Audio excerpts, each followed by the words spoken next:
Especially as students, which I can imagine a lot of the people watching this are, mental health issues are definitely on the rise, and it can be very difficult to sort of manage our mental health while being busy with other things like school and trying to manage stuff like work or social relationships or whatever else.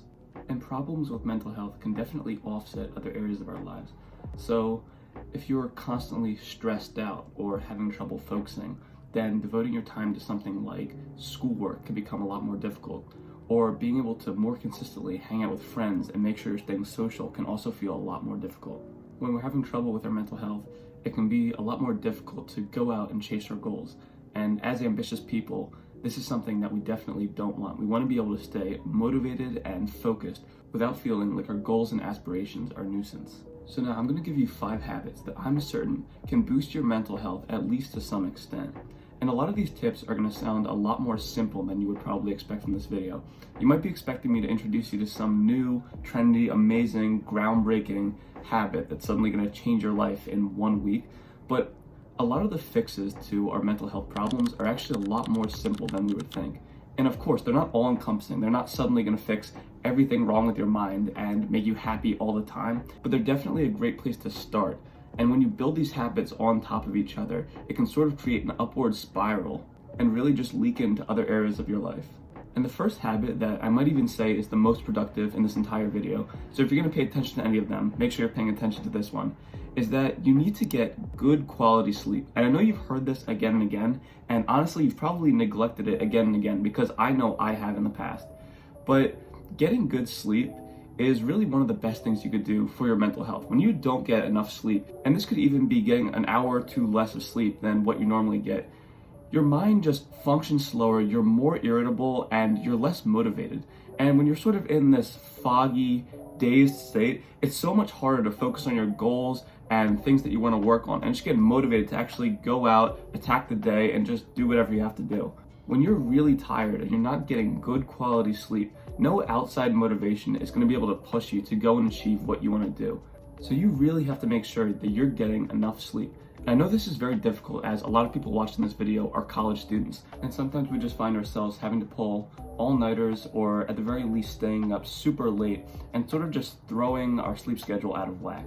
And it's very easy to neglect good sleep because we sort of pick up the habits that we see other people around us doing. So if your entire friend group is studying super late and not prioritizing sleep, then it's going to be a lot more tempting to just do the same thing they are and again, not prioritize your sleep because you see them not doing it. But I want to reinforce the fact that it's never too late to fix your sleep schedule.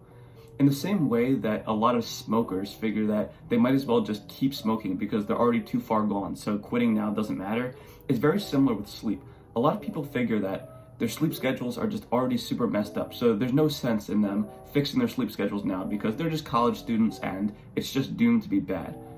But I would argue against this and say any time is a good time to fix your sleep schedule, and the benefits you'll notice in your productivity, your mood, and your motivation are definitely worth it.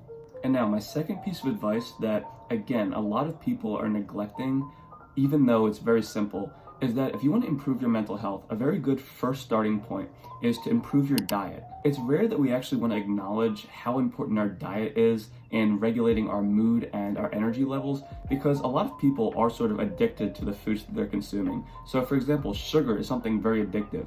So if I were to tell you that you shouldn't be eating super sugary cereals every day first thing in the morning, a lot of people would kind of just brush off that information because they're so addicted to this food they eat day after day, and they don't want to accept that it might not be very good for their brain. It might be creating brain fog and general tiredness as opposed to eating something more healthy, for example, eggs or oatmeal.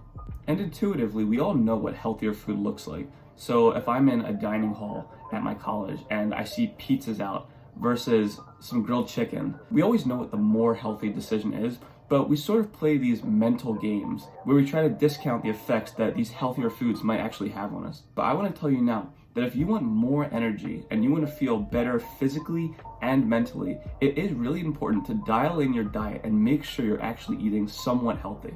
If you're looking for some transcendental new mental health hack, but you're still waking up and eating a Pop-Tart every day for breakfast, then you need to stop focusing on these new niche fixes and start thinking more about the fundamentals. If you can fix your diet and start eating healthier, you'll definitely notice changes in your mood and your motivation. And now my third tip to improve your mental health is that you need to start getting more real-life human connection.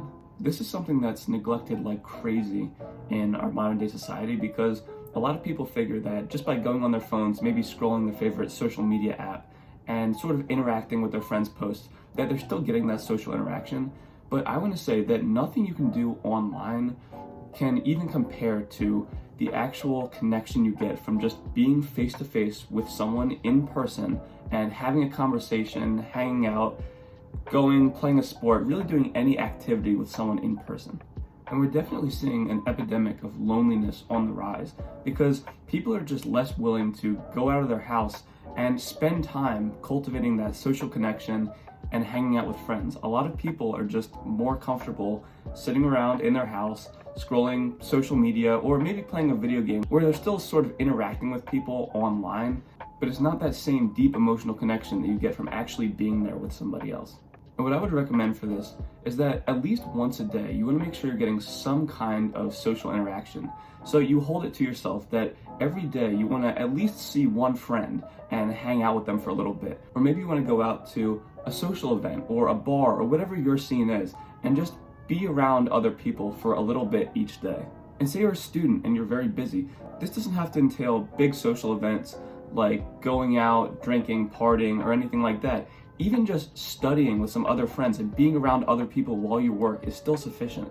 As long as you're getting that human interaction and you're around friends, you're around family, you're around people to connect with, this can definitely improve your mental health. And making sure that the connection is consistent is key. And then my fourth habit to improve your mental health is that you need to pick up some kind of hobby. If you're a student and you're going to school all day and then you come back home and then all you do is jump on YouTube and just watch YouTube videos for the next several hours, you're really just giving yourself nothing of substance to fill up your time.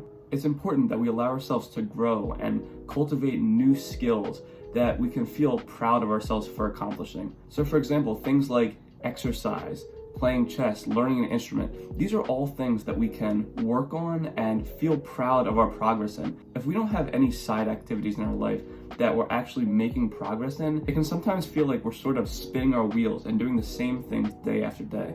And having different hobbies where we can stack up these micro accomplishments and make sure we're sort of working on something new every day or giving ourselves a new challenge every day is super important for just keeping our brains active and keeping ourselves occupied and satisfied.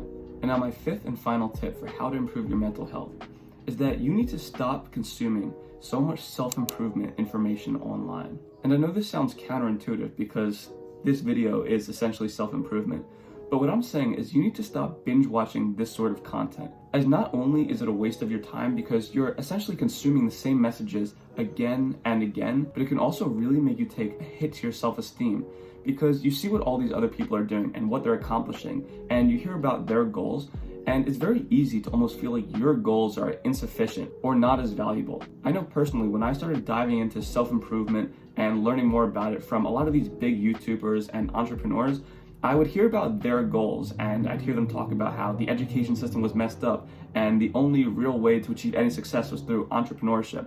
And at the time, my main goal, my main interest was psychology, therapy, and that entire realm. So whenever I heard about their goals, I would second guess my own goals. I would think, are they not good enough? Is there something wrong with the goals I've set? Am I working towards the right things? And when you're constantly saturating yourself with the goals and the desires of others, it's very easy to second guess your own path. So you want to stop focusing so much on the goals of others and instead focus more on your own goals.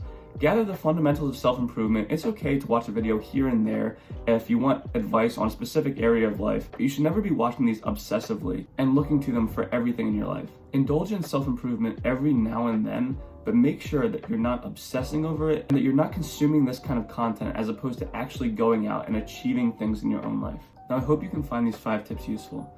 If you're still here, I really appreciate you watching until the end.